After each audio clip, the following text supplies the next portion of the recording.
we are live, guys, man. Appreciate y'all tuning in on this Saturday night, man. One quick announcement before we jump into our Swac preview, man. No matter where you're watching, appreciate y'all tuning in.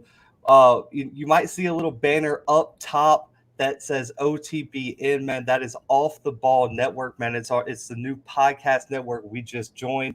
We are streaming live on their Facebook page right now, man. So shout out to all the guys with Off the Ball, man. We can't wait to be big parts of this network, man. And shout out to everyone tuned in everywhere, man. But let's get right into it. We are finally got us to the SWAC preview, man. We've done some previews for the Sun Belt, the AAC, the ACC, and next week we're getting into some more of our Power 5 conferences.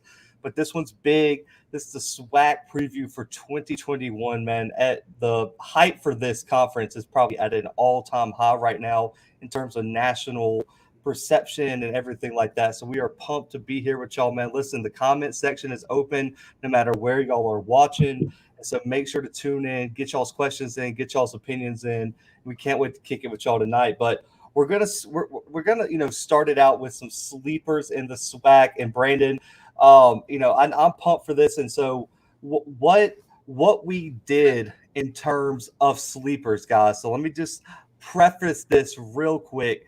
And a sleeper is somebody who was not picked to win the conference or the division and wasn't in the top 2 or 3. They can't be up there. Once you're in the top 2 or 3 for your division, you can't technically be a sleeper, man. So we picked some other teams. So Brandon, I'm very passionate on this one team. So let me kick it off here. And that's the Alabama State Hornets, man. I am so pumped to see Alabama State next year. And I think this team has such sneaky potential if everything clicks right in Montgomery. And, of course, it all starts with the running game and that front seven on the defensive side of the ball. They were 3-3 last year, man. Had a 3-point loss to Southern, and they were pretty competitive in the first half against Alabama A&M in that matchup. And with the offense, man, Ezra Gray is the name to watch, Brandon. I mean, let's just be honest. First team All-SWAC selection. And honestly – Let's just be real. 8 last year against Jackson State. 8 last year at times against Alabama A&M. But for me, Brandon, the key to this offense, why they're a sleeper and not a favorite, is it all depends on Ryan Nettles' game, taking that next step to the next level. If he can't become an every down passing threat, one that defenses fear and have to prepare for, and it just all falls on Ezra Gray again, it's going to be a problem for Alabama State. What he needs to do after his freshman, he was the SWAC freshman of the year. I just want to say that. But limiting interceptions and being more accurate down the field are the 2 biggest things I want to see from Ryan Nettles. If he can't take the pressure off of Gray, teams with strong front sevens like a Jackson State, like a Southern, are going to just load the box, and this offense is going to be way too one-dimensional to win those big games. So I am really, really looking for Ryan Nettles to be the key for this offense. And on defense, man, I was talking with our guy Scotty Allscript, man, about this. Why is their defense not getting any praise? They might have one of the most complete defenses in the SWAC. They just landed Jacksonville State transfer Jaquez Payton. They already have Natron Culpepper and Irshad Davis on that secondary. And then the front seven with Colton Adams, Christian Clark, Andrew Ogletree are going to be a problem. And they were a problem last year. And this team has an old school defense first mentality, Brandon. And for them to break into that top tier of the SWAC, that offense has to take a step up, and I'm so excited to see Ryan Nettles, and that's why he's the key to this sleeper. But Alabama State, everywhere else on this team is loaded with potential, and if you walk into Montgomery in that stadium, man, and sleep on them, they're going to hit you in the mouth. And we saw their potential last year when they put it all together against Jackson State. They're going to have to be more consistent. But personally, I think Alabama State is by far and away the biggest sleeper in this conference. I think you're right, Zach. And I want to let you get your piece in, but they were on the top of my list as well. Alabama State, dude, they're going to be a scary team because there's a lot that can happen here. I think this SWAC East division is one of the more volatile, even in the FCS, in the country in the FCS. It seems like a wide open race in the SWAC East. Am I wrong? I mean, I think that I think there's legitimately 4 teams that could win the SWAC East this season. So that's going to be super exciting to watch. Alabama State, I kind of disagree with what you said about Ryan Nettles, though. I mean, yeah, obviously he has to take the next step, but I don't think he was holding them back by any means last season. Oh, no. He wasn't holding them back, but I feel like the coaching staff with a freshman wasn't putting as much trust in him as they have to put in him to win the SWAC. Like, if you're going to win the SWAC, you're going to have to outplay Akil Glass. You're going to have to outplay whoever FAMU puts a quarterback. Shedeur Sanders at Jackson State. You're going to have to outplay Felix Harper or Skelton for Southern in the championship game, or even Schuyler Perry if UAPB makes it back. For me, he just has to take that next step, because right now I think he might be just a tier below those like top 3 quarterbacks in the SWAC. Okay, that's fair enough. I mean, and I think he did great things last season, Zach. I mean, he passed for what, like 900, like over 900 yards last season. Obviously, he had that great game against Jackson State last year, which is crazy. Yeah, he had more interceptions in that game than he did in any other game. He only had, I think, 4 or 5 interceptions the entire season. 2 of them against Jackson State. That's because he tested Nugget. He threw it Nugget. I feel like anyone who watches our show, any of the YouTube channels, you just don't throw it Nugget, and he threw it Nugget, and he got burned by it. That's a fact. But I think he's going to put it all together this season, Zach. I don't think there's any sophomore slump in sight for Ryan Nettles. I think he does step up, and that's why I think that they're a sleeper. I don't necessarily think they're going to win the SWAC, even the SWAC East, but I think he does take a step forward. I think this team's better than they were this spring, though. I absolutely agree with that statement. And, Brandon, I never thought this team would be a sleeper, because they should have been top 3 in the West, and they weren't. That's Arkansas Pine-Bluff. We covered it in our SWAC Media Day Live. How in the world was this team picked 5th in the West alone? They were picked 5th in their division after just winning that division and making a run to the SWAC championship. It makes 0 sense. Let me just run off some of their, what they're returning. They had 11 preseason All-Americans. They returned 18 total starters, and they led the SWAC last year in sacks, interceptions, rush defense, third down defense, and return touchdowns on special teams. That's pretty damn good. I mean, for a 5th place team in their division, the West better be the NFC West if we're putting this team 5th. That's so disrespectful. And when you look at what they returned, Schuyler Perry's back, who was an all-SWAC selection. I mean, he played outstanding. His playmaking ability and how he can make plays outside the pocket when it breaks down is some of the best in the SWAC. He's efficient. The only critique you could probably have for him is his interceptions. He had an interception in every single game last year, and that's going to have to improve if you expect them to win West. Yeah, I think you're right. I think you're absolutely right. And, when you look at them, I mean, their biggest question, too, is the running game, man. Listen, if anyone in the comment has any clue on UAPB's rushing game, let me know, because the leading rusher last year was Schuyler Perry, and the top 2 running backs, Brandon, combined for less than 3.5 yards per carry last year, and Mateus Clark and Omar Allen. It's our time picking them to win the West again. But if they can find any sort of a run game for that offense, man, I think they're going to be tough to beat, because on the defensive side with Jalen Thigpen and what they have on that front 7 with Isaac Peppers and Colby Watts, I mean, you have to love what they have on that defensive side of the ball. And Jonathan Bradley is coordinators. So for me, I think UAPB has to be a sleeper here. I think so too, Zach, especially with the run they made last season. I also had them on my list. So, I mean, I feel like there's a lot of similarities to our sleeper list, at least. There may be a lot of similarities throughout. We kind of, we don't share things before the episode, which is, I think, something that's unique about our show. But it is super interesting. Zach, we just got a comment that said is Southern a sleeper. I want to address that. I don't think so. I think Zach kind of mentioned that before we even started the show today. If you're going to be ranked 1 or 2 in our, in the overall standings, like preseason, like they were ranked 2nd in the SWAC West during SWAC media days. I don't think you can be considered a sleeper. Yeah, I think they have a definite shot at the SWAC championship this year, but I don't think that they're a sleeper. I think that's kind of outside of the definition. But I'm going to go ahead and give you my third real quick, Zach. Well, no, I won't. I'm only going to go with the 2. I don't want to go with the third, go out on a limb here and kind of get myself torn up.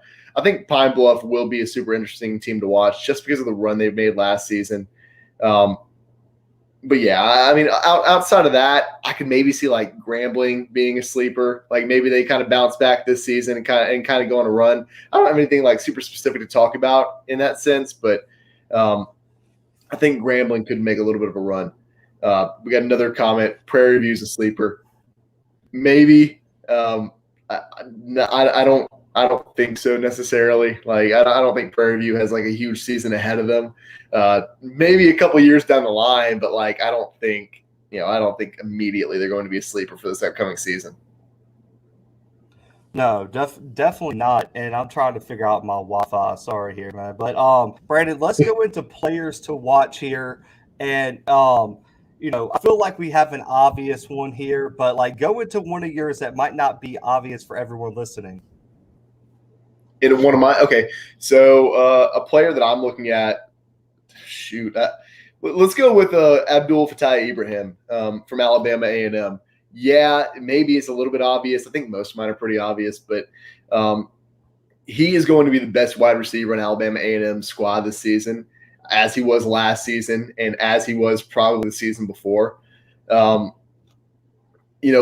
Over the last season, he did have 24 receptions for 338 yards, and he's playing with a quarterback who only passed for passed for 1,300 yards in 4 games. Through 4 games, he had almost 85 yards a game, Zach. I think that's what the average comes out to. 3 touchdowns. And the most important thing to me, Zach, for Ibrahim is that he had 14 yards per catch last season. I mean, the guy can play. He's a big receiver. I think he's 6 feet tall, but he plays bigger than he is. He's going to be able to make huge moves for Alabama A&M, and I think he's going to be the most valuable asset to Aqeel Glass this season. Yes, Aqeel is super talented. I think that he's definitely a player to watch as well. But Ibrahim's going to be, the thing that can really, really make this season for Alabama A&M, in my opinion. Oh man, absolutely. And personally, I feel like Aqeel is always a player to watch, in my opinion. And whether it be because of his arm, because of what he can do in the pocket, but I feel like you have to mention him due to being the reigning SWAC Player of the Year. And in only 4 games, man, threw for over 1,300 yards, 16 touchdowns. And South Carolina State gave him problems, but I don't think people realize how good their defense really is over there at South Carolina State. They have one of the best players in the country in Jacoby Durant back there. And I was doing some research on what scouts thought of him, and there was a scout that compared him to a more athletic Phillip Rivers. I mean, that's insane. Not insane in a bad way, but that's a crazy comparison to have. Imagine if you're a quarterback. I'm not saying that he doesn't deserve that. He's a crazy person for saying that. I'm saying that that's insane that anyone would ever compare you to that caliber of a professional quarterback, especially coming out of Alabama A&M. That's special, man. It just shows what Connell Maynard does on the offensive side of the ball, and for me, this year for Glass is one of the most important years in his career, because if he can perform to his potential and raise his draft stock by winning a SWAC championship, by winning another SWAC Player of the Year, his draft stock could be through the roof going into All-Star Weekend with the HBCU All-American game and also the Senior Bowl. For me, the only thing I can critique about him is I want him to be more consistent with his accuracy. If he can just be a little bit more consistent with his accuracy, it would separate him from the rest of the pack in terms of FCS quarterbacks. The offense is designed perfectly for his skill set. The run game could be better than ever with Provence and Gary Quarles.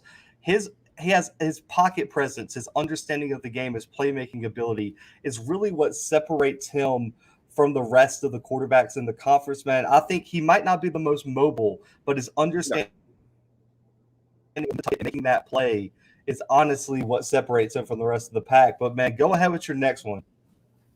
Okay, so my next pick, I'm going to go with the defensive side of the ball. And I don't talk about defense a whole lot, Zach, but I think this player is special. He's going to be a kid that gets drafted this upcoming year. And I'm talking about Jordan Lewis from Southern, Zach. Let me see if I can get some stats up real quick because I don't have them off the top of my head. Zach's gone. That's good. Let's see. Jordan Lewis, Southern.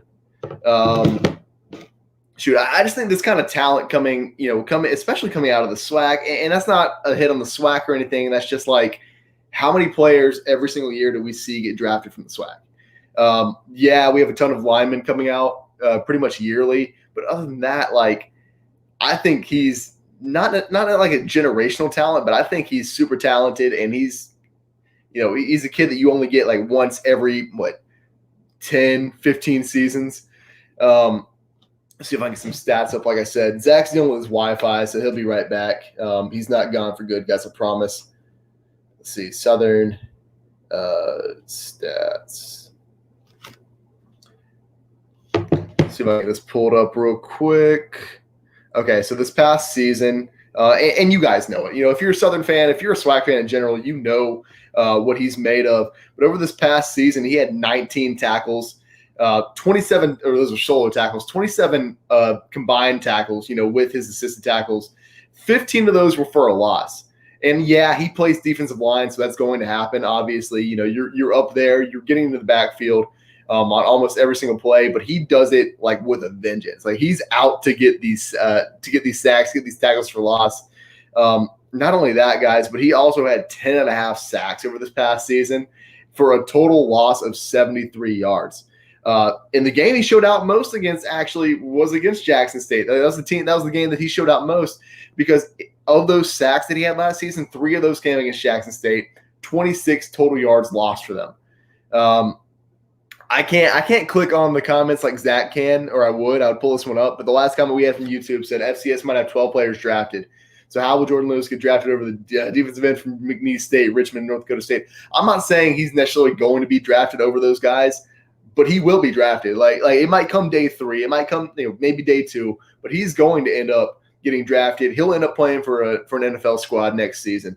Mark my words. If I'm wrong, I'll eat those words. But I'm pretty confident in saying that. And I don't have any sources or anything. I mean, I'm not talking, from let's see, 15 tackles for loss, only 10 sacks in a few games. You're right. I mean, he played 5 games, and those 10 sacks came in 5 games. So we're averaging 2 sacks a game. That's nuts to me.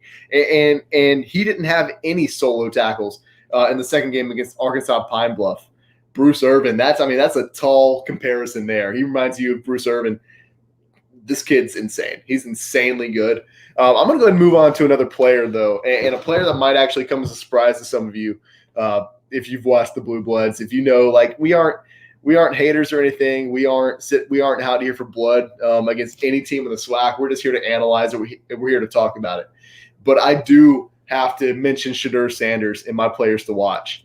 Obviously, for a lot of you guys, he's going to be like the number 1 player to watch just because he's the guy we've been looking forward to for seasons now, or for a full season now. Ever since he flipped his commitment from what was it, Florida? Was it Florida Atlantic, Zach, or Florida International? It was Florida International. Yeah. And so ever since he flipped his commitment from Florida International, when Coach Prime announced that he would be the coach at Jackson State, like, we've been looking forward to this, right? I mean, that's the reason that it's one of the biggest reasons that Zach and I started covering the SWAC last season was because Prime was at Jackson State. It's because Shedeur Sanders was coming to Jackson State. So as much as a lot of people love to hate on the kid or talk about how he's, kind of talking recklessly on his team, you can say all that, but you still look forward to watching him play every single game this season because the kid is talented. He played in Texas, and you can talk down on him. You can talk about the competition levels that he played against, but the facts are there. Like, he passed for outstanding yards. He had outstanding stats, and I think he's a great leader. Yeah, the things he said were a little bit outlandish in my opinion, and maybe he shouldn't have put that kind of target on Jackson State quite yet. But he's defending his team. Like, he's talking his team up. He's getting his guys hyped, and that's the kind of player you want to play with, right? So I think he's going to be a super exciting player to watch this upcoming season. I mean, if you aren't looking forward to watching him play, like, what are we doing? Like, what are you doing if you don't want to watch Shedeur Sanders play? Oh, man. So I see you drank the Kool-Aid while I was gone. So listen, I got you. I mean, one of those people that had a problem with what he said was definitely me, and I called my criticism for it, so it's fine. But I want to talk about a player who's new to the SWAC, Brandon, and that's Marquis Bell. Marquis Bell at FAMU is the guy, and this might be a little controversial opinion here, but I think Marquis Bell might be the top draft prospect coming out of the SWAC next year. Yeah. I really do. He has the size, he has the athleticism, the speed, and he has the versatility that the NFL is looking for in a safety. Brandon, in 2019, they didn't play last year, over 60 tackles, 9 pass breakups, and 5 picks. He was named to the Senior Bowl watch list, and I really think he's going to make a run at SWAC Defensive Player of the Year this next year. And what the versatility I talk about is he can be that hard-hitting, run-stopping safety. He can be the ball hawk that you can trust back in coverage if you need him to be on that back end of the defense. And he also has that ability to be the quarterback of the defense, in which he can call out coverages. He can call out what the offense is doing. He can put players in the right position. This is why Marquis Bell is the top prospect coming out of the SWAC, in my opinion. And Brandon, how versatile he is Willie Simmons has been quoted this offseason saying that he's talking about moving Bell into the box as almost like a linebacker spot at times, and also an edge rusher, bringing him off the edge to rush the passer because he's so physical and he's so fast off the ball. It really shows how versatile he is, and I'm so excited to see Marquis Bell play against the top wide receivers and quarterbacks in the SWAC. Yeah, I think so, Zach. I mean, he's definitely a guy that another guy I think that I would compare like to Shedeur. Like, we've been looking forward to this guy playing. We all want to see him play, and even more so than Shedeur. Like, this kid, I mean, someone said it already. Like, he is NFL bound. Like, I think he'll be in the league next year as well. Oh man, Mr. Moore. Oh man, Mr. Moore, I need you to comment why you don't like Marquis, man. I feel like he's a stud. And Brandon, I don't know if you've talked about it. I know we both had Nugget on our list. And so while I was gone, I don't know if you talked about him, but for me, man, I think he's one of the top true corner prospects out of the SWAC, because he's just that shut down corner, man. I mean, I know it when you look at the stats, only 17 tackles, 3 pass breakups, a pick. But let's be honest, we all watched the film. He never got thrown at. If he can repeat being that shutdown guy on his side of the defense wherever he is, that would be great. But what I feel like DeJohn is going to benefit from the most is the additions in that secondary.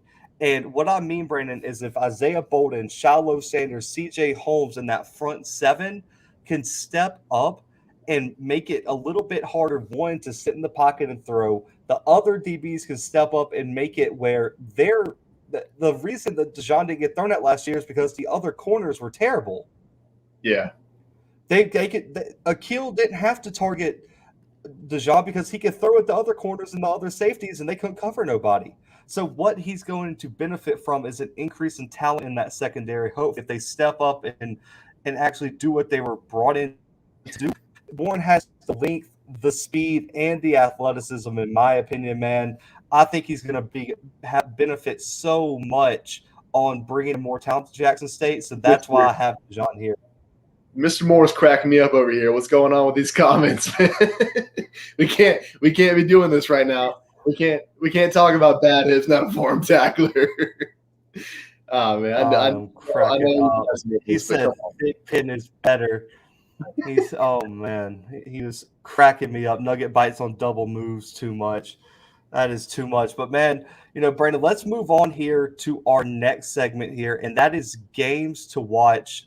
Oh And yeah. I know there's some huge games in this conference this year. So go ahead and kick it off. What's the first game on your list that you have that you cannot wait to see? And that can determine who ends up winning the SWAC.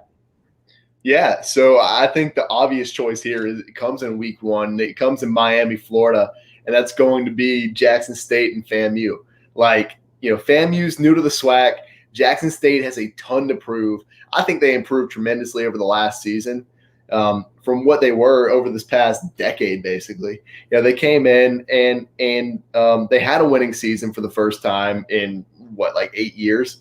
And so that's, first of all, that's impressive. But now they're coming in with all this doubt. Jackson State seems like they're very polarizing. They're a very polarizing team because you either love Jackson State or you hate Jackson State. Like, there's a couple people in the middle, and I think analysts fall there. You and I are analysts, so we're just kind of like, okay, cool, let's cover whoever. But if you're a fan, you either love them or you hate them. And so I think we've had either Jackson State's going to win the SWAC or Jackson State is going to lose every single game from everybody. I think that's all we've been hearing. And so I think I think I saw a YouTube video. I don't remember the channel. I got to figure that out. But they said that Jackson State was going to beat Mississippi Valley 63-0, and that they could possibly beat ULM 38-0. So you got that extreme. And then I'm sure you got some pages for some other SWAC people who are like, they're going to get blown out by everybody. So that's a perfect example of the spectrum that we have in terms of what Jackson State's going to be. But this game is going to be super important because, it comes out week 1. That's the first thing, September 5th. And and it's on a Sunday, which is nuts. So that's going to be the only game we're watching. It's going to be the only game. Well, not the only game, but it's going to be one of the only games I'm watching that day. And we're going to get to see some very quality football. I know a lot of the people in our comment section right now, or some of them are going to this game. And that's super. I wish we could make it out there, but these ticket prices, man, I don't know. I don't know about these ticket prices. We got premium prices for this game, but it's going to determine, a lot of things, I think, in the SWAC East. These are both contenders. Both of these teams are contenders. I think during media days, they were ranked, FAMU was second and Jackson State was third, finishing in the East. And that's not set in stone. Obviously, a lot of things could happen, but we're going to see what happens here, man. We're going to see if Jackson State is the truth, or we're going to see if maybe FAMU's coming in. They're going to make a splash in their appearance. So I think this game has to be on our list for games to watch. Man, it answers so many. It honestly, man, T is just too much in here. Holy crap! Killing me, bro. Oh man, but I think this game's important. One, it's going to be a great test for Shadur in his first ever start. I mean, to go up against a secondary that's headlined by a player like Bell, where they have a lot of talent in the back end of that defense, I think it's going to be a great test to see what that new core of wide receivers for Jackson State is going to do, on top of already what we could see from Marquis Bell in that defense in year 1. And then also, how about what a test for whoever FAMU's quarterback is going to be week 1, to have to go up against DeJean and Holmes and Shiloh, and what that defense is bringing in terms of new talent. And so for me, this is going to answer a lot of questions of what FAMU's quarterback is going to be, and also did this Jackson State offense fix what they struggled at last year? Can they run the ball?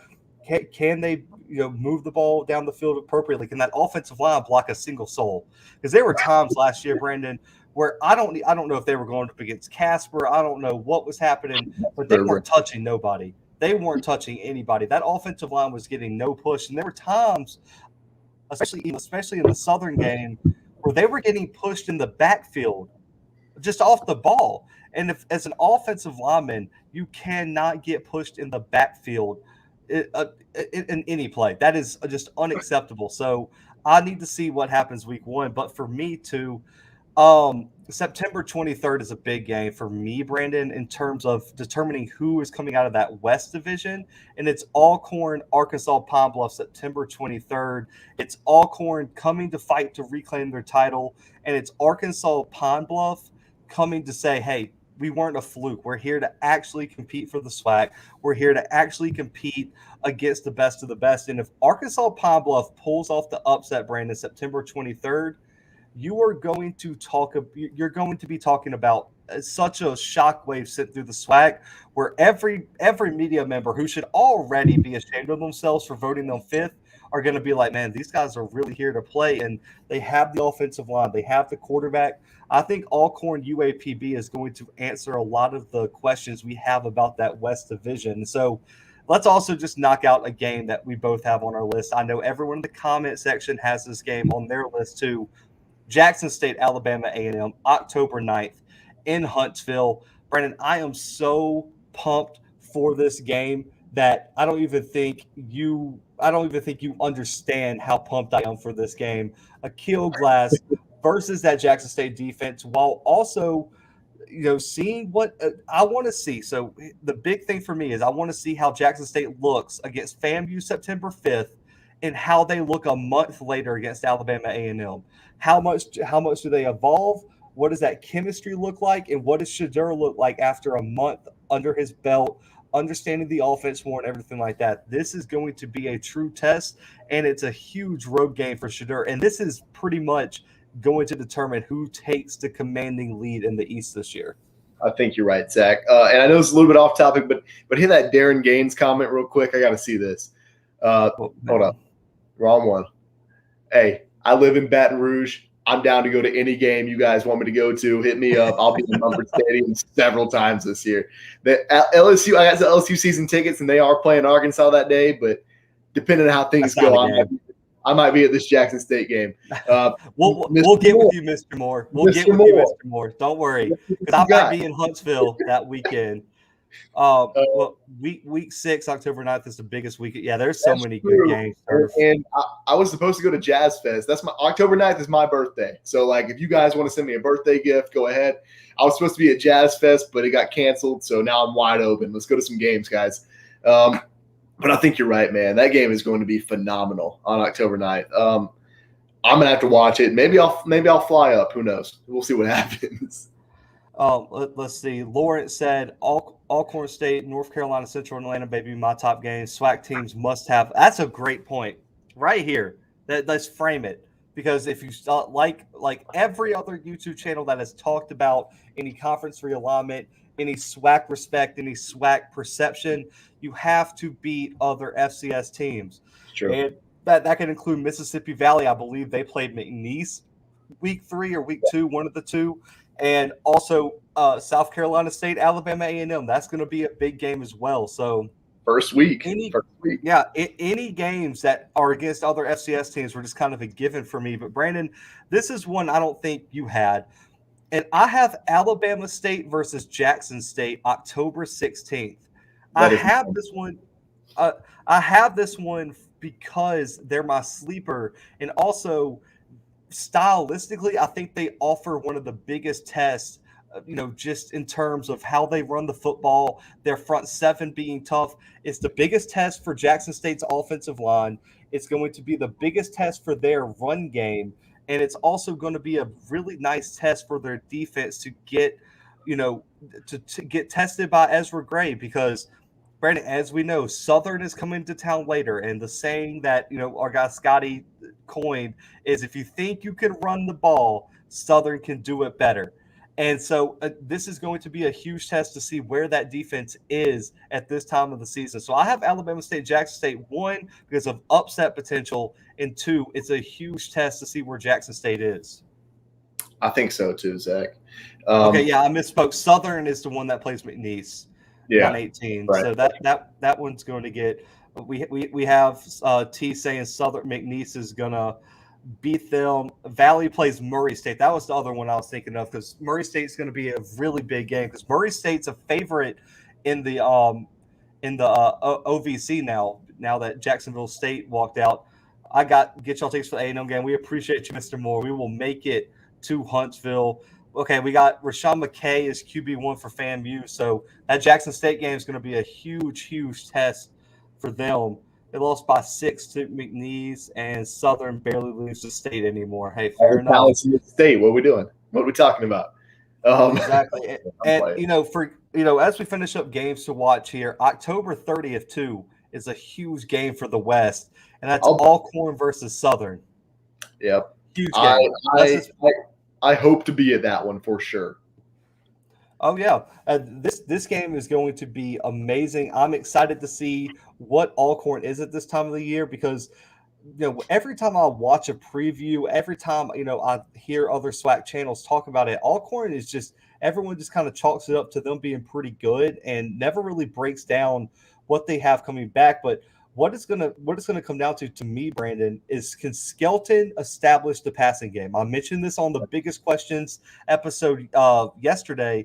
If he can establish the pass, man, Southern could be in for a rude awakening because Felix Harper can make the throws, and also with Nico Duffy and the Austin Bolton coming from Mississippi Gulf Coast Community College being the MVP over there, they're going to have 2 really good running backs. They have a quarterback that can pass the ball. It's going to come down to if they can stop Southern's run game for the most part. You're not going to shut it down, but limit it. Can Skelton make the throws to win that game? And that's going to be my biggest question here. We're going to find out a lot, and whoever wins this game is probably going to become the favorite in the West. And I think, he made a lot of progress between his first season at Southern, and then I'm not even going to talk about last season because he was splitting time a lot last season. But between his first season in 2018, the second season in 2019, he passed for 700 more yards in 2019 than he did in 2016. He had a better completion percentage. He had more passing touchdowns. He had more interceptions too, but at least he was getting the ball out of his hands and he was making an effort to pass the ball. Southern will play 2 quarterbacks. Are we sure about that? I know that Ladarius Skelton's the starter for sure. They might end up playing both quarterbacks though. Listen, I have been so vocal on this podcast that I think Lampley should be the starter. And I know our guy Smash said that probably isn't the case. But just in my opinion, knowing football, Lampley offers you so much in both facets of the game that why wouldn't you go with the guy that's a more efficient passer when nowadays you're going to have to throw the football in the game. He was like the third. I think he was the 3rd most pass efficient quarterback in the FCS last season. Like that's insane. That's crazy. Skelton cannot throw, man. He can't. I know. I was trying to talk good about him, but I agree with T here. He can't throw.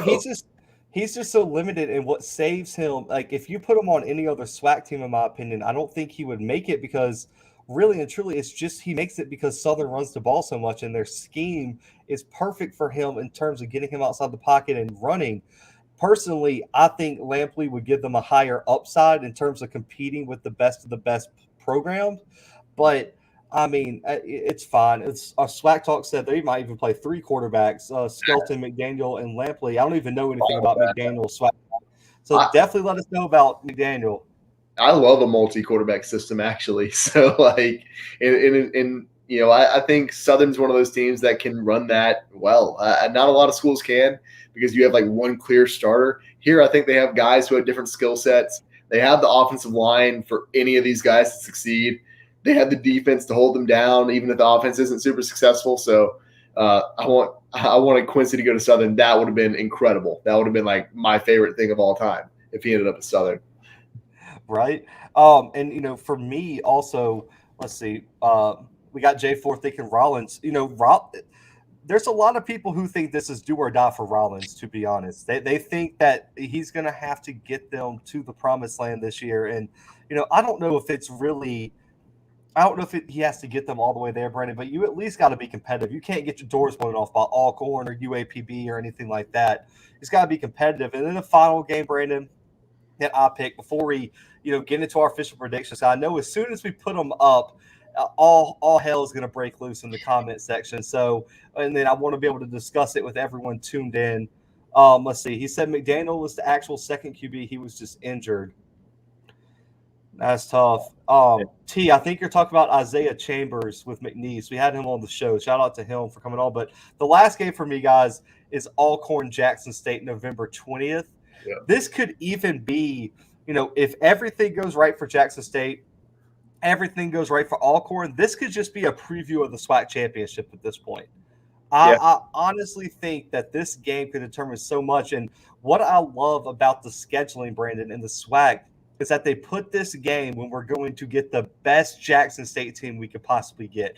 We're going to get the best Alcorn after not playing last year. And so you're going to have these teams fully evolved to, by the end of the season, fully in their zone, and you get best on best. And so that's what I love about this matchup. And the Felix Harper Shadur Sanders matchup is going to be one I cannot wait to see, because what you're going to see is exactly how good Dion built this roster, because this is a team that has dominated this conference. And so there's, like Coach said, no more excuses. You are going to have to win. Shadur has had a full season under his belt. That offensive line has had a full season to gel. There will be no more excuses. Jackson State Alcorn, November 20th, is going to put everything on the table.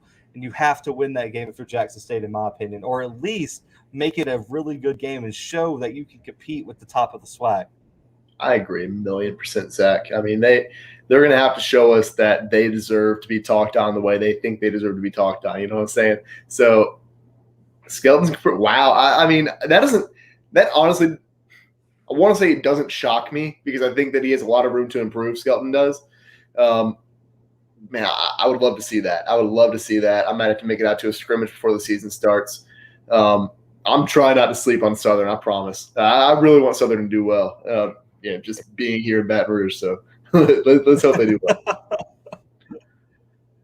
Oh, man. So it's time for official predictions now, man. Let me get everything ready. I got to get my video for my pick ready. Let's see if I can pull this up, maybe. My computer is so slow today. It was not ready for the SWAC preview. It overheated. It was not ready, man. My whole Wi-Fi crashed. Everything just died in my house when we started this. And, I'll put our predictions up at the same time, but I just had to do an intro video for my pick, because there's only one video to describe how I feel about this. Let's get it. This is for the nature boy. They want to know what's causing this. I'm styling and profiling. Rolex win. Diamond ring win. Jet flying. Limousine driving. Kid stealing. Son of a gun. And I'm having a hard time holding these gators down. Whether you like it or not, you best learn to love it. It's the best thing going today. Woo! Congratulations, coach. Woo! Nature. You were killing me, dude. It's the only way to go, baby. Only way to go. Go riding with the Bulldogs of Alabama A&M, of course. And as you see, Brandon has picked Jackson State to win the SWAC this year. And so for us, I'll go by Brandon's, who's on the left first. He had Jackson State winning the East, Alabama A&M second, FAMU third, Bama State fourth, Bethune fifth, Mississippi Valley State in sixth. In the West, he had Alcorn coming out, Southern, Grambling in third, UAPB fourth, fifth, Prairie View, and sixth, Texas Southern. And on my side, we're about the same. We just kind of had Jackson State and Alabama A&M flipped. And in the other division, I had UAPB coming in third with Grambling in fourth. But everything else is pretty much the same. And so let's see what we got here. He said J-State don't want that smoke. We got Mr. Moore said, Dion, get the table. Get the table. He said East reminds me of the SEC in the old Spurrier days. We got Bulldog Nation for Corey. Maynard. Oh, man. So, Brandon, you got to explain your pick here. Bryson said Grambling at 3? Grambling at 3? I mean, okay, so my thought process here, yes, I understand UAPB. They had their season they had last year. That could happen again. I don't think a lot of people are having having them repeat that. Personally, I would love to see them repeat that, because that was just fun to watch. But, man, I don't know if they can. I think Grambling State does rebound a little bit, like I mentioned earlier, and so that's why I have them here at 3. I like it. Serve said neither of us picked Alcorn. But listen, we both picked Alcorn to win their division. I personally, for me, feel like Akil is slightly better than Felix, and I feel like that defense got just enough, and they got that taste last year. And there was that question mark of, is Alabama A&M satisfied? Is something? Are they just? Was it just a 1-year wonder? For me, I feel like they feel even more disrespected that everyone's trying to take away their title. So personally, I have Alabama A&M. And so Brandon was just a JSU guy, and Dante said Brandon's a smart man. That's what a lot of people says, are saying. I don't know. Oh, Jay says Southern in the West, FAMU in the East. That would be fun. That would be very fun to watch. T said, Hal, what y'all rank JSU off of the recruiting? Davidson had no scholarship players. We got another didn't pick Alcorn. Very close once again. So Brandon, we got to answer this. Who will host the championship game? So I believe it goes off of who had like the better record. So it's like kind of like the AAC does, where the top team hosts. I'm gonna go. I think Alcorn ends up hosting. I do think that they beat Jackson State in the regular season. If you had to go through all my picks, I have Alcorn beating them in the regular season. I think it's hard to beat a team twice in the same season, and so I had Jackson State winning in the championship. I like it. TSU will upset some teams. I do. Listen, Texas Southern and Mississippi Valley will be better teams. Me and Brandon talked about this before the show. They're going to be so much better. But for me, I still think they're just like a step behind some of these other programs. So I think they still need another year or two before you see them start to move up in the rankings. Coach Simmons says, so disrespectful. UAP got some big-time transfers. I agree, Bryson. That's why I had you. I'm gonna make our southern fans mad. I almost had UAPB finish in second. I was so close. I think the West is going to be so competitive. Sleeping on Alcorn as champs. I agree. F Alcorn. I wouldn't rank JSU at all. They're not proven. Corey said Alabama A&M in the East, Southern in the West. Southern Alcorn game will determine the West. I agree, Darren. I mean, that's what we both said. I just think that game is going to be so good. Alabama A&M is loaded with defensive talent. Southern will whip McNeese. They escaped in 2019. Alcorn hasn't beaten Southern in 2 seasons. So now what? JSU will not win at the reservation. And I got your Jags tickets, Brandon. That's a fat bet, dude. I would love to go to that game. I'll be at that game actually. So let's do that. So I'll explain some of my picks here. So I have Jackson State second, and the only reason I have them second is because I think week 1, Brandon, they do slip up against FAMU. I think that I just don't think the chemistry is exactly going to be there. I think it's the first start. It's a huge game. I can see them slipping up week 1, and then I do have them losing in Huntsville, but I actually do have them beating Southern and Alcorn at the end of the season. Yeah. I just think they lose the tiebreaker with Alabama A&M. I really do. And I think Alcorn beats out everyone but them. I just think they slip up once. And so I got Alcorn, Alabama A&M. The team that I'm really torn on, guys, is FAMU. And I honestly think FAMU is better than third. It's just that quarterback, I'm not sold on him, and I'm not sold on the offensive line just yet. And so FAMU, I think, is just a big question mark for me. Phil Ross says SWAC champs coming out of Mississippi. That's what Brandon got. Definitely best Southern QB suck. That's not what that said. It said ASU has beat Southern in 2 times in a season. I know, Mr. Moore. I knew you were going to be upset. I told Brandon before we even recorded, Mr. Moore was going to be very upset. But He's got a new favorite, Zach. He's got a new favorite. What are you going to do? Terrence says SWAC the best FCS conference. Listen, Terrence, we might have to pump the brakes just a tad bit, just a little bit. I believe it's the MVFC or something like that. The one that North Dakota State, South Dakota. That team has like 5 teams in the playoffs, man. That conference is down. I think the ASUN this year will be really, really good. Let's see, Brandon. Coming second. Do you think that it's strong enough to make the playoffs? Ooh. So for me, I think Jackson State could do it just based off of Dion and name recognition. Like, I feel like the committee would give them.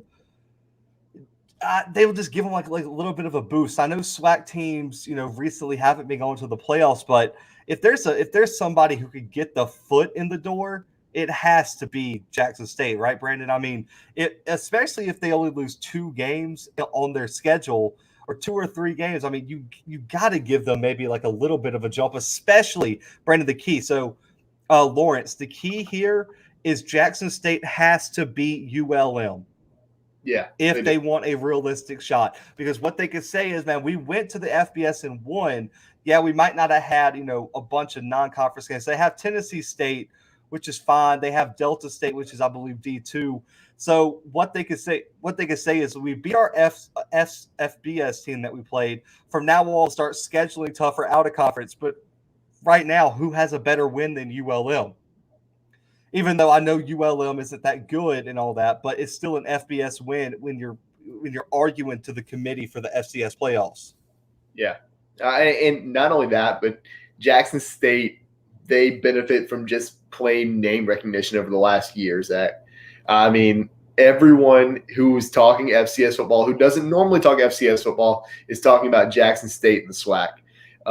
And it might not be like the best football in the entire like but it's very fun. It's very recognizable. It's great to talk about. And that's why I think that they benefit from this, Zach. They can and I don't even know how much of an argument they have to make to the playoff committee here, just because, they are, if it is Jackson State, we are Jackson State. We have Coach Prime. We, whatever else it is, like, I think that's almost enough. Like, if they win their conference, if they win these major games, like you were saying, against ULM, against whoever, I mean, I think that's almost enough just to make it to make an argument to the playoff committee. Yeah, Phil Ross, that's what Brandon has in his predictions. Like, even though he has Jackson State winning, he does have Alcorn beating them in the regular season, and then Jackson State getting the revenge in the SWAC championship. T says SWAC teams will get stomped in the playoffs. I'm not even getting into that debate on here. Alabama A&M over Alcorn on the Hill. I like it. That's what I'm praying for. I don't want them to go to the Celebration Bowl. That's an interesting thing, Mr. Moore. And Mr. Moore, you have so Mr. Moore, no one's asked you this. In all the YouTube videos I've watched where they debate the playoffs and all that kind of stuff, no one's asked you this. You're pretty in touch with all the players. Do the players value a Celebration Bowl win over the playoffs, or is it the other way around? I kind of want to know where the players sit. I asked Austin Bolton from Alcorn when we had him on the show, and it's always the playoffs, and I mean for a national championship. Jay said Texas Southern, Alabama State, Mississippi Valley are scrub teams. Jay, through Alabama State, come on. Okay, listen. Your list is fine if we just remove Alabama State. Can we just take that one out? Like, if we could scrub that second team you put in there off, it'd be fine. I agree, T. That's why I have them finishing lower than what I feel like. I feel like their team's a little bit better than third. But that schedule, I agree, man. They got a tough schedule. They're going to have to be tested week in and week out. Yeah, let's see. They won a natty. Ooh, I like it. So, honestly, let me this, guys. So, of course, if Jackson State goes undefeated, they'll be in the SWAC championship, which I don't think is undefeated. It's a realistic expectation in year 2 for Dion. If they have one loss, they probably still are in. And so I think it's a 2, 3, or 4 loss Jackson State team that have that we're even going to have to analyze. And I feel like a 4-loss Jackson State team is going to have a pretty hard time to get into the playoffs, because your 4 losses, if I had to guess, would probably be Alabama A&M, FAMU, Alcorn, and Southern. Those are probably the 4 games you're most likely to lose. Personally, I feel like your best bet would be a 2-loss team. Alabama A&M has 2 losses. Jackson State has 2 losses, but Alabama and A&M was one of your losses. So if Jackson State wants an at-large bid, they're going to have to be 9-2 and just lose that tiebreaker to go to the SWAC championship, like Alabama A&M is. So I think that's really the key here, Mr. Moore, is that they're going to have to have 2 losses and just happen to lose the tiebreaker in my opinion. Yeah. The Southland Conference begging for SWAC schools, Conference on Life Support. Terrence, the Southland is definitely not doing well after losing all the, everything that they had. The SWAC is horrible in the FCS playoffs. Serve said take it at large bid if possible.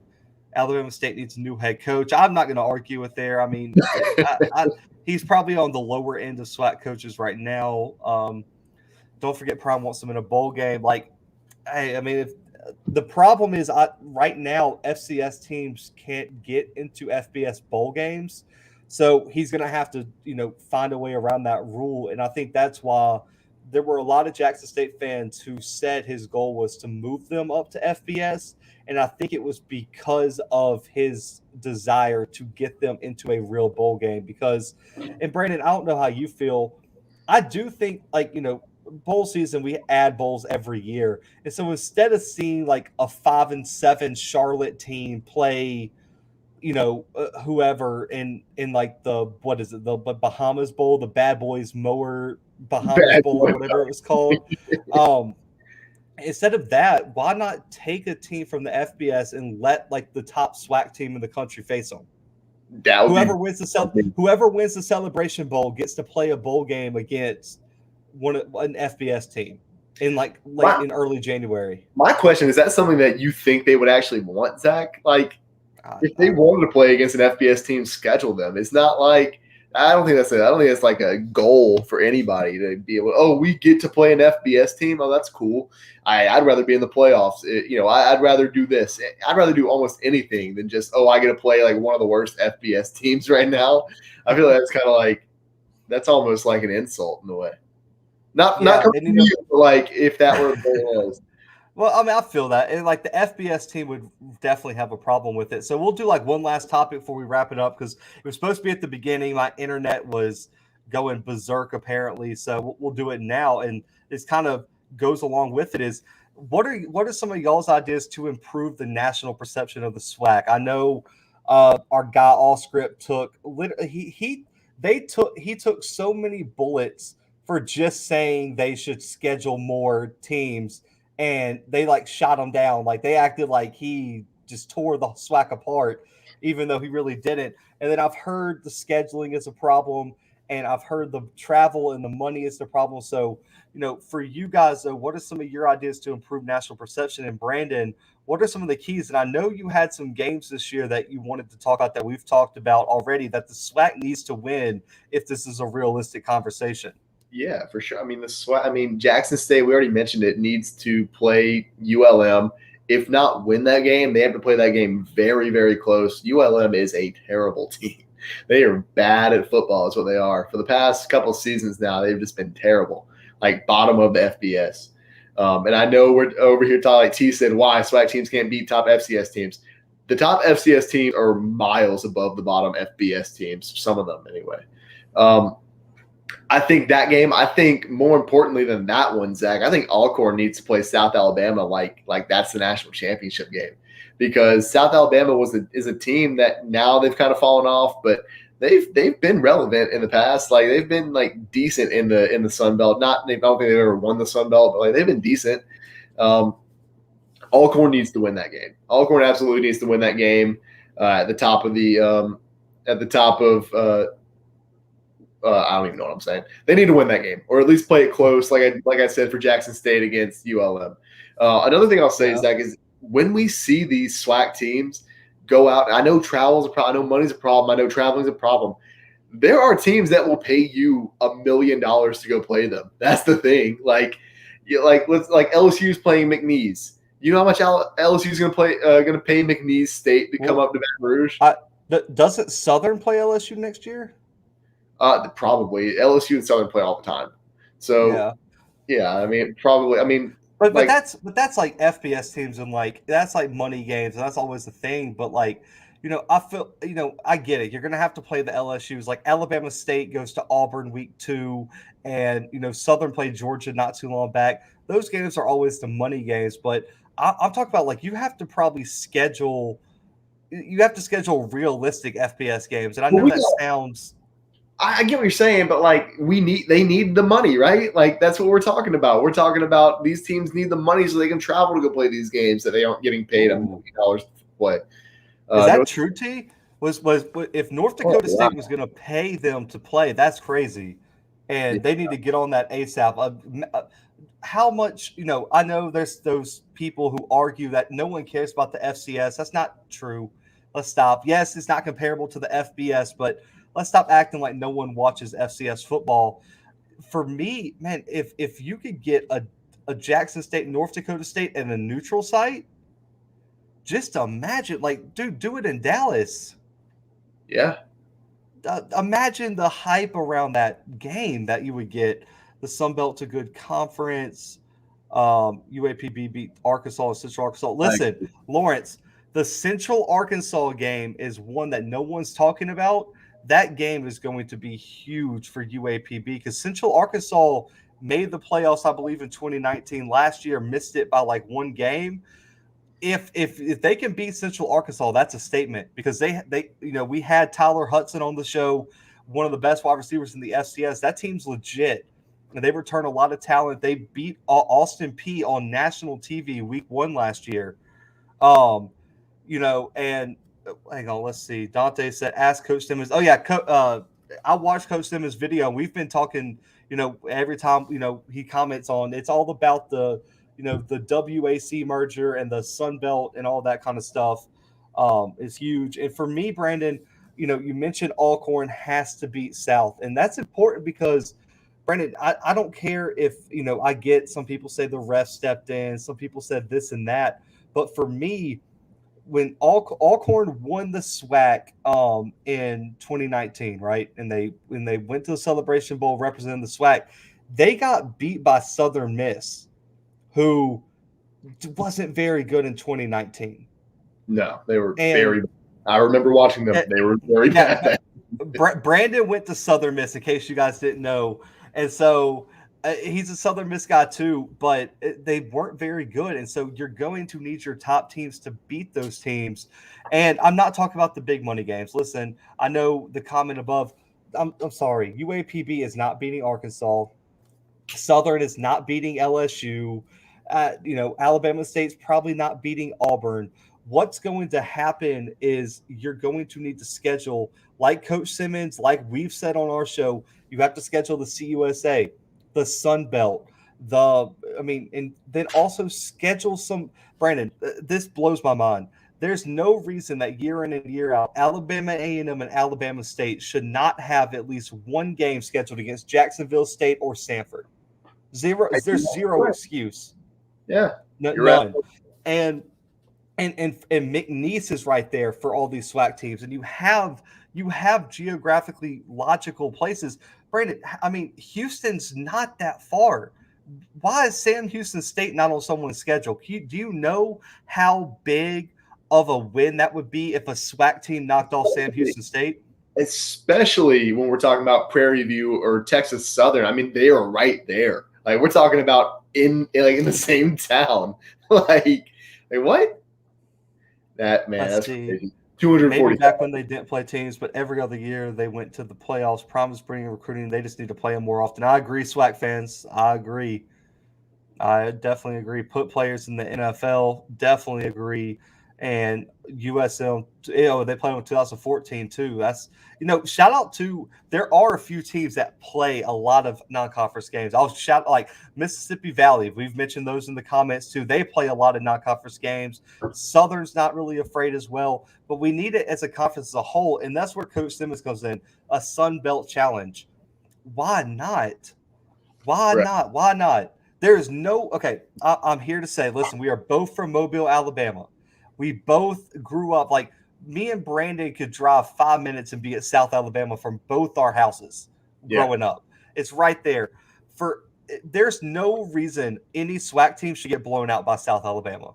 There's no excuse. There's literally not a single excuse. When you look at the recruiting, it is not that much better than what's going on in the SWAC. And if you take Dion's class this year, Dion out-recruited South by like 100-fold. It wasn't even close. And so when you match up with the Sun Belt, the only problem would be, Brandon, is that you would have to have somebody go up and face an App State, go up and face a Coastal Carolina, and that's probably getting ugly, even if you send some of your best teams against those teams. Because, I mean, you're talking about we're getting into the top 25 at that point. But outside of App State and Coastal and maybe Louisiana Lafayette, there's no reason the SWAC can't compete in those games, in my opinion. Yeah, you're absolutely. I mean, there's a ton of teams. Like if you're Southern, why aren't you playing Tulane? If you're Grambling, why aren't you playing ULM more often? Or Louisiana Tech, or any of these teams? Like, I don't know, man. It's confusing to me. I feel like that would definitely improve their like at least the way that fans see them. I know FCS fans and SWAC fans specifically are super passionate, and you guys you guys are more knowledgeable than, and Zach and I were talking about this earlier. SWAC fans are more knowledgeable than like 90% of other fans throughout the entire country. It doesn't matter, like FCS, FBS. It does not matter. Like, you guys are over here spitting fact. Like, you're telling us about games in 2014, and it's all on the top of your head. And like, you guys know this because you care about your teams. And that's stuff that me and Zach can tell you about our teams, but there's a lot of fans that can't. If you guys want more perception, I think there's a lot more FBS fans. You have to play these FBS teams. And because that's going to get you these TV games. And I know the SWAC's getting a lot of TV games this upcoming season. They did last season as well. I think that was mostly because it was in the spring, and then people were excited by that. So now in the fall, we're getting that. There's a lot of things that can be done to improve the image of FCS football and of the SWAC specifically. And those steps just aren't necessarily being taken all the time. Zach and I aren't like the answer, like the end all be all for every single thing here. But I feel like we have a couple good ideas, and it's not going to change anybody's mind. There's nobody from SWAC teams watching our live stream right now, but there's a lot of things. And guys, if you have ideas in the comments, hit us up. I mean, we've been reading these, and a lot of these have been very insightful. There's a lot of things that could change. I think the marketing is a big problem in FCS football and the SWAC specifically. So I don't know. There's a lot of things that could be changed. But in the end, I think the perception has already increased a ton, and I think we have the spring season to thank for that.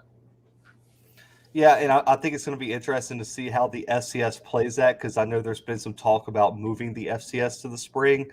I mean, I think there's positives and negatives to that, especially when you get into the NFL draft and having to work with them to push back some of these all-star games and some of these in the draft and everything. It would mess up a lot in terms of scheduling. Maybe you could just, start it a little bit later and, start it maybe in like January or something like that. But, but I agree that talking about it is huge. App State can beat every ACC team except Clemson. I don't know about that one, bro. Zach loves North Carolina, by the way. I don't know if you guys know that, but like, we cover FBS a ton too.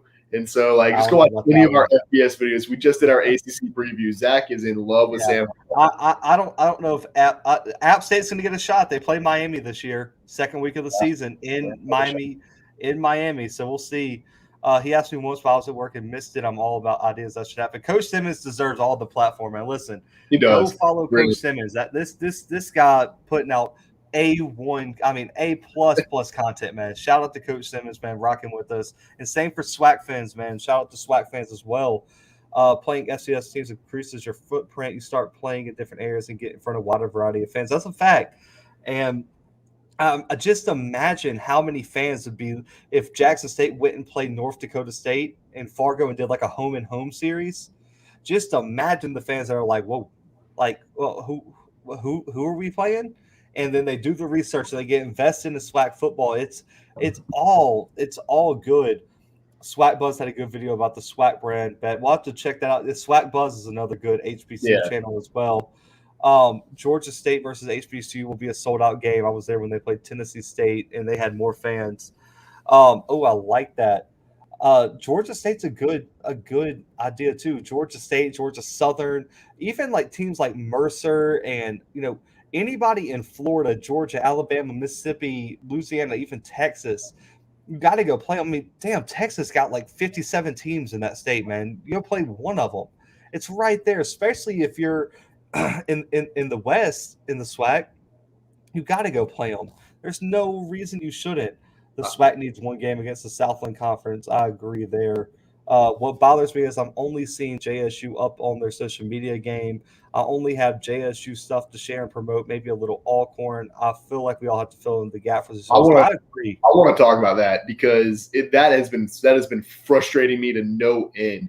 Because and I've mentioned it a million times. I'm here in Baton Rouge. I want to go follow all the Southern stuff. I like to think I'm unbiased on this show. I try as hard as I can, but I'm going to pull for Southern when I can. I'm not going to let my bias show through, but I'm right here. So I want to go follow Southern on all these social medias, and their football page hadn't posted during SWAC media days. They didn't post. They hadn't posted in over a month, and I'm like, what are we doing? How are we not how do you not have one person who can run this page? It was their official football page.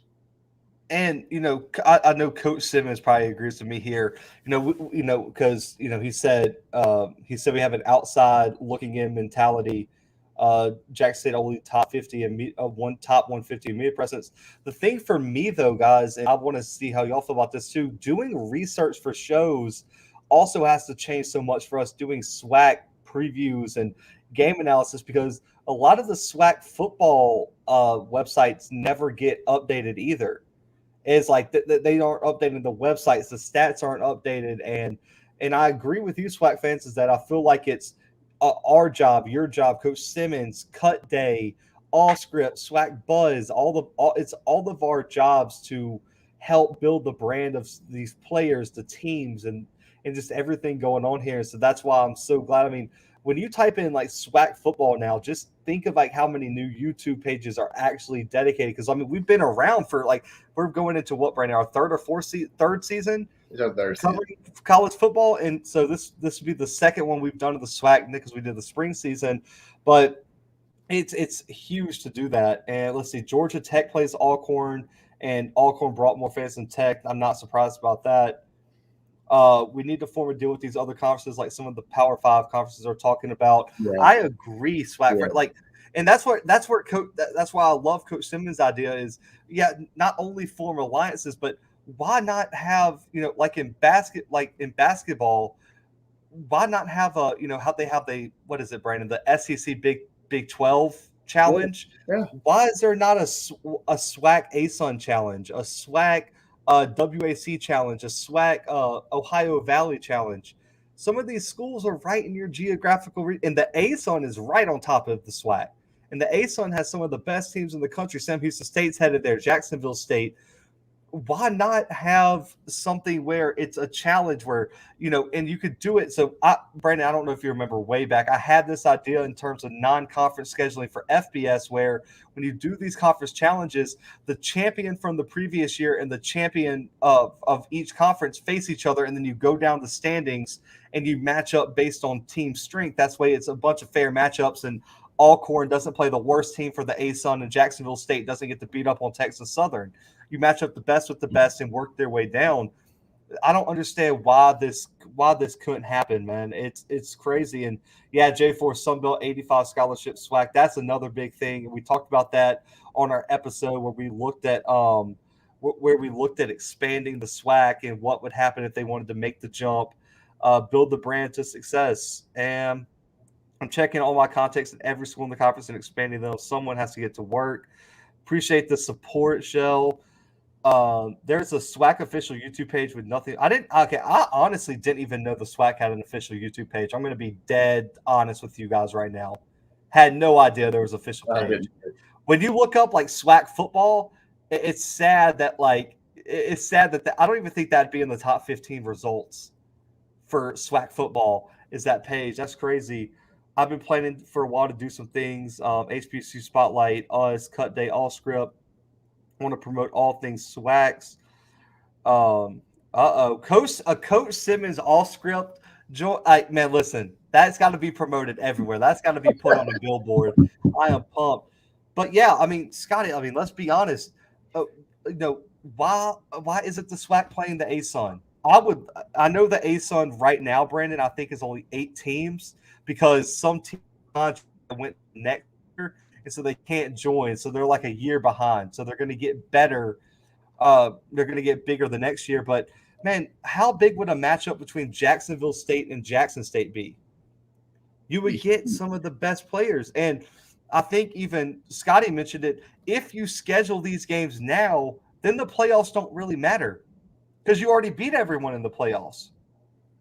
Yeah. You've beaten those teams just like, Brandon, when the regular season games, that's all great to get the win, but until you beat someone of importance, man, it's just all talk at that point. Brandon, you could sit 15 analysts all on this video chat right now and talk about a hypothetical matchup between North Dakota State and Jackson State. Why? We could have 15 different takes on how it would end up. You got to play someone so we know definitively, can you compete with the best of the best? And it's just, you have to win something. And that brings me to this. I love the SWAC championship, and I get it. I've heard all the guys with all the SWAC hours in the world say it's all about the Celebration Bowl payout. It's all about the payout. And I get it. I got you. Money's so important, and that's why we have an outsider perspective looking in, because we cover FBS, and money's an afterthought. We cover the SEC, which is about to be $1 billion conference. I get it. It's a different thing. But you have to play for something bigger. I think, and Brandon, I talked about this. I want to get your opinion. I really feel like Jackson State is limited in how big they can recruit because they don't play for a national championship. Right. How do you go sit down? So North Carolina A&T is in the Final Four for 5-star Travis Shaw. How do you go sit in his living room and tell his parents that you have what's best for him in mind and that you can offer anything a Clemson can when you aren't playing for anything but a SWAC championship in a bowl game? You absolutely can't, man. That's a great point. That frustrates me so much. And go down to Phil Ross real quick. I want to see that comment. There are some SWAC gatekeepers and some people who want to keep things the way that they have been for however many years, decades, whatever. And I get it. Like, let's be realistic. Some things can't change like overnight, but you had to start somewhere, and you have to start taking steps in the right direction. Zach, you're absolutely right. You can't promise this kid more than anything more than a Celebration Bowl right now, because the playoffs aren't attainable for a lot of these schools as of right now. I think we have to start taking the steps, get your presence up, get the competition up. I think recruiting's already up. And over the next, let's say over the next decade, we're going to see the SWAC jump up to levels that we aren't at right now. They just simply are not at. Man, this has got me kind of riled up at this point. But let's see. Kill them in the regular season. All this talks about the playoffs make no sense, means nothing. Man, appreciate you. Got your girl, man. I think I speak for all the SWAC pages out there, man. We just trying to do it big for you guys, man. SWAC needs a neutral site game against the MEAC, Chicago, Detroit, Atlanta.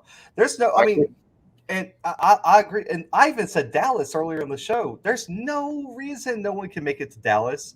And I get it. And Brandon, the thing, so before I hang on, let me go through some of these comments. That's real.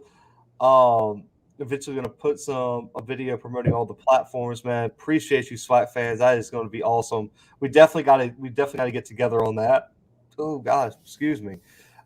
Yes, Sonic982, man. Shout out to him. He actually won our merch stuff. He's one of the few people with some Bluebloods merch. But Brandon, I want to make a point to you about this too. So a lot of the talk about the playoffs is because of money, right? Yeah. Well, personally, I did some research. One, the travel is covered by the FCS, by the NCAA. The travel is reimbursed. And two, Brandon, all games in the early rounds are based on geography. So you're not going to face a North Dakota State in the first round if you're at Jackson State. You're going to face someone within your geographical region. And the reason, here's what I'm going to say. The playoff game with the Jackson State, because this is where the SWAC old heads and everything are right. The fan base for these SWAC teams are bigger than any other FCS program, really and truly. They will travel to the games, and that game will generate a bigger profit than another playoff game. It will generate a bigger profit because more people will watch, more people will be there. And what you do is get to put your product, which is HBCU football, which is Jackson State, in front of more recruits' eyes. Because what you're going to have to do is start stepping up your recruiting, and you're going to have to be facing some of these other some of these other teams. You have to, if you're going to go into a kid's house and say, I offer a better opportunity than this other school, then you have to be on the same level as that other school.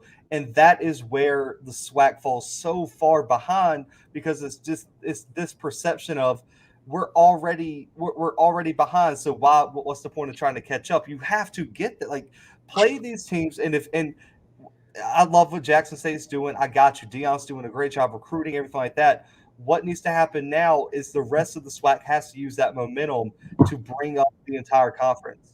What I will say, though, is that we can't just take this as all a negative thing.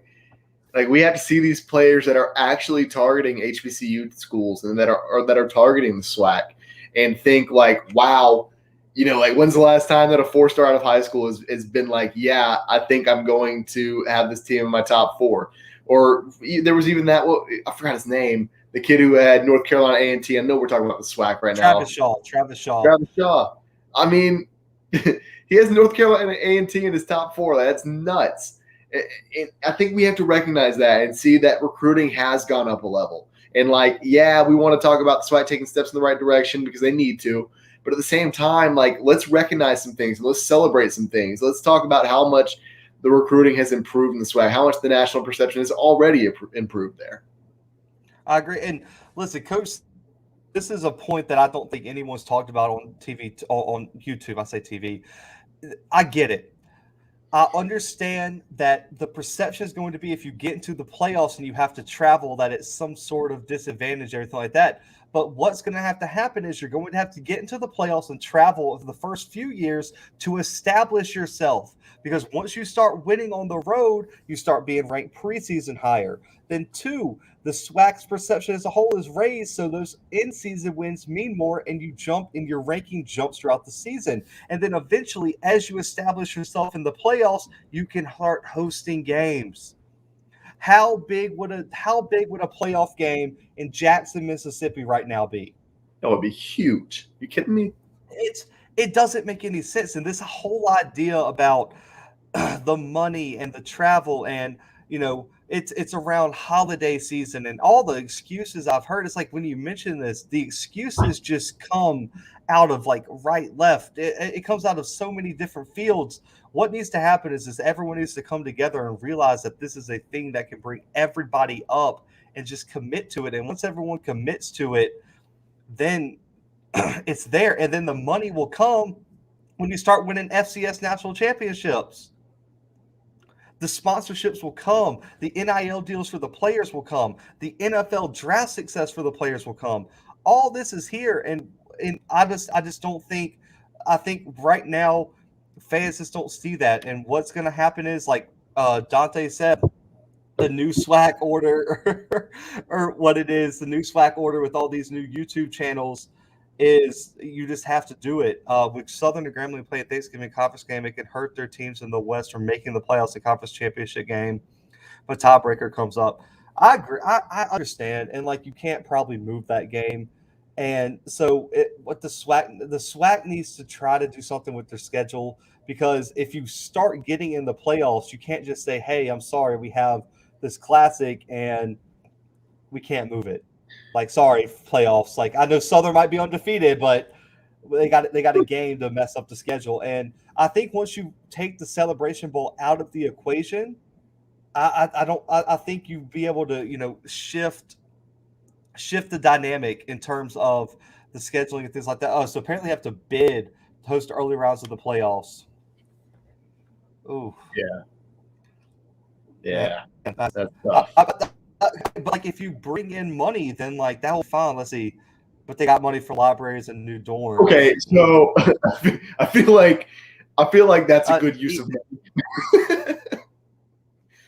I'm not going to say anything. Not going to say anything. Oh, man. Yeah. Blood is blue and you know your stars. Celebration over, by the way. Oh, man, Leon, I'm going to have to disagree with you. I'll have to disagree with you. Swac is not winning.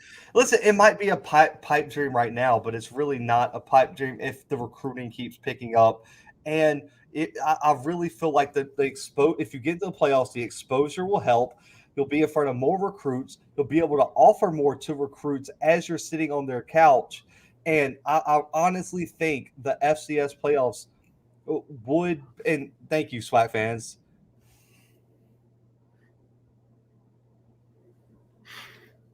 Oh, okay, Leon, got you. I thought you were on this one, man. I thought you were on this one. If Southern hosted a playoff game, they would sell out both sides, bring out the whole Baton Rouge.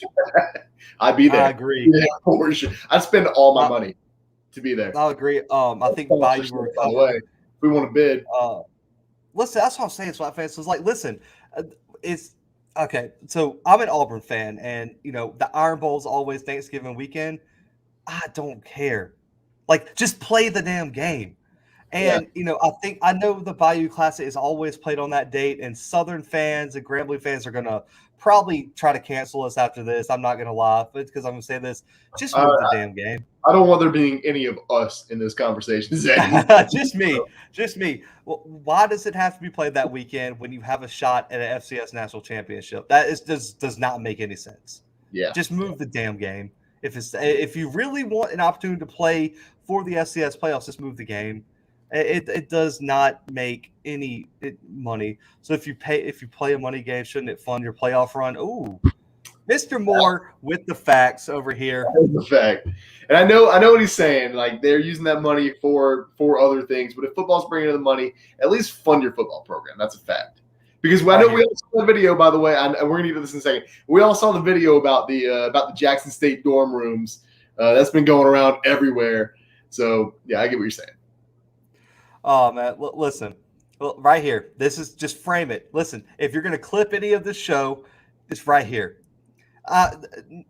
There is nobody in the world that would pick just a normal regular season game over a national championship. Let's just be honest. It's a 0% chance. Jay, come on, man. That's crazy. That's crazy. Swac and me actually just go to FBS and keep games where they are. Fam did that when they made the playoff run back in the day. Facts.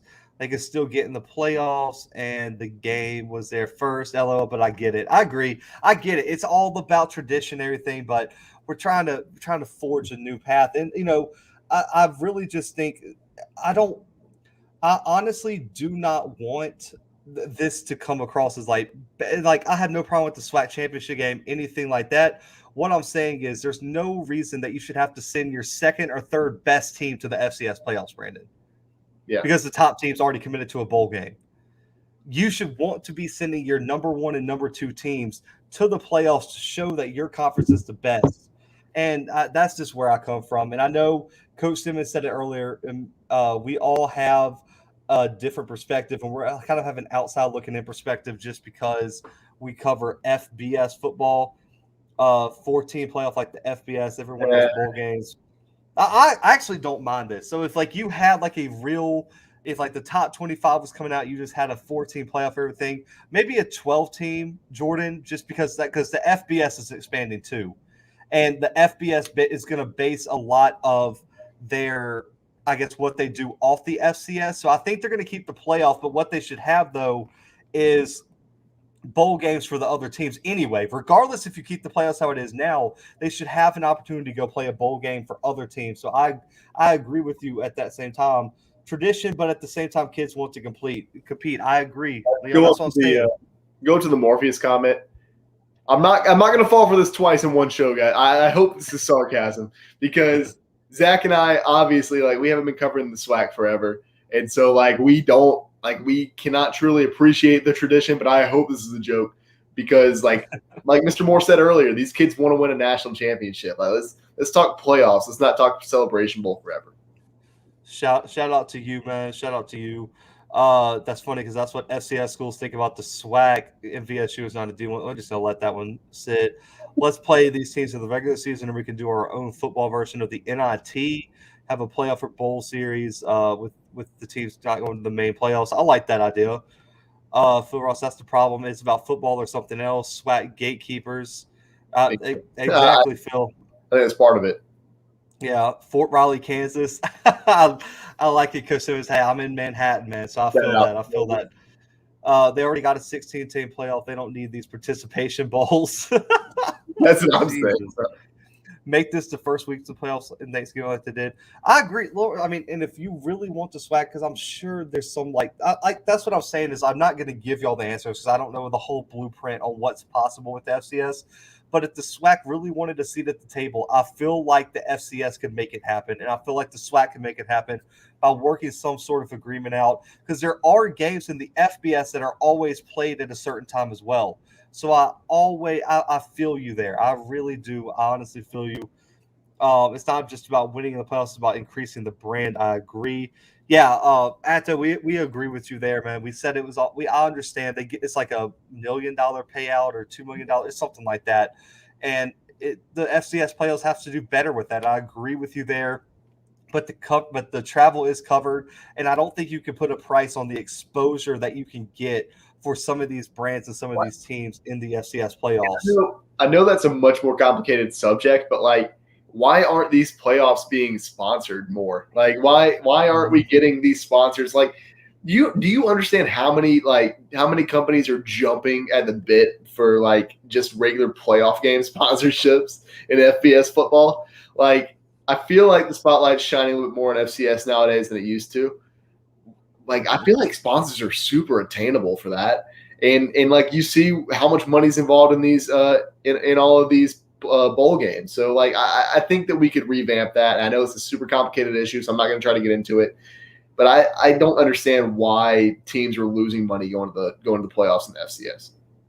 Yeah, definitely. I don't think they should ever be losing money to do that. And, as we in this live up, we're about to wrap it up here, but one last thing is so I know we've talked to some of you guys and got y'all's opinions, and I know there's a lot of people who are saying the 10-year goal for the SWAC is to eventually move to the FBS. Apparently, that's what everything's been about. Everything is geared for in 10, 15 years to make that jump.